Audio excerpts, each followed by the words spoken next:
So the dog is now out of surgery and recovery, and this is just an idea.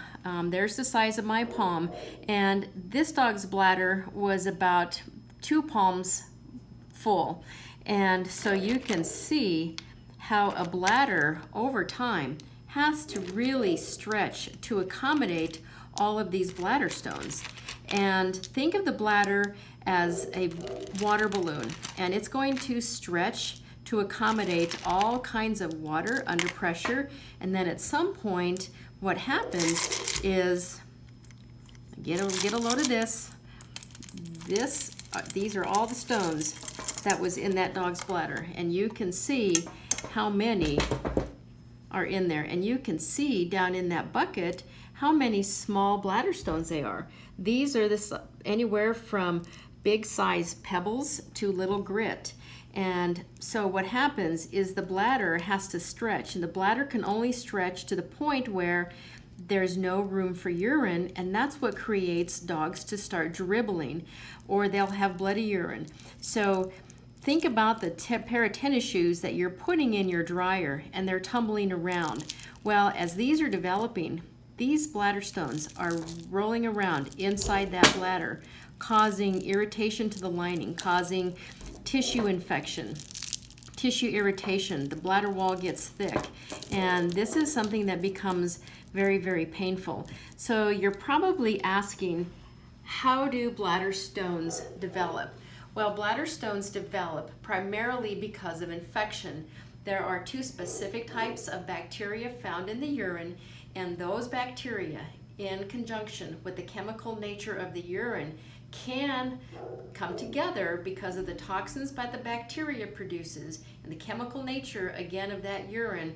Crystals start to form, and thousands of crystals form in the bladder, and they're very sharp. And as they're nicking and irritating the side of the bladder's bleeding. So you've got the bacteria, you've got the crystals, you've got mucus, and you have blood. And what that does is it starts to create a gel, and a gel over time is going to create a stone. So this is one of those conditions where if you suspect that your dog has a bladder infection, you're noticing frequent urination, you're noticing pink tinged urine, you're noticing that they're straying when they're trying to urinate. Those are going to be 3 big red flags as to, could my dog have one of these, 2 of these, or a whole bunch of those. And so if you think your dog has any abnormalities with their urinary tract system, please pick up that phone, call your veterinarian today and say, we need to investigate as to why my dog's uncomfortable, because this can be part of that problem. And there are certain cases where you can put a dog on a diet to try and dissolve these. But the problem is, can you imagine how many months it's going to take to dissolve this all by itself?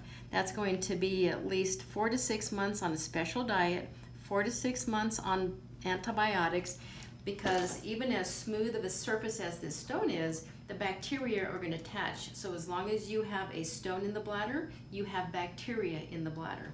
And let's just say that you've got a male dog at home, and if you've got a piece of stone that size, at some point that's going to get stuck. So with your best intention of trying to dissolve these with food, they get small enough, one's going to get stuck. You've gone from this emergency now to another emergency. So this could easily be a 45-minute lecture, but we only have just a few minutes. So I just wanted to share with you an exciting case today, and she's feeling so much better, and by tomorrow she's going to feel like $1 million. So there's your latest episode of Did You Know? And this is Dr. Patty, and we'll see you again. Bye-bye.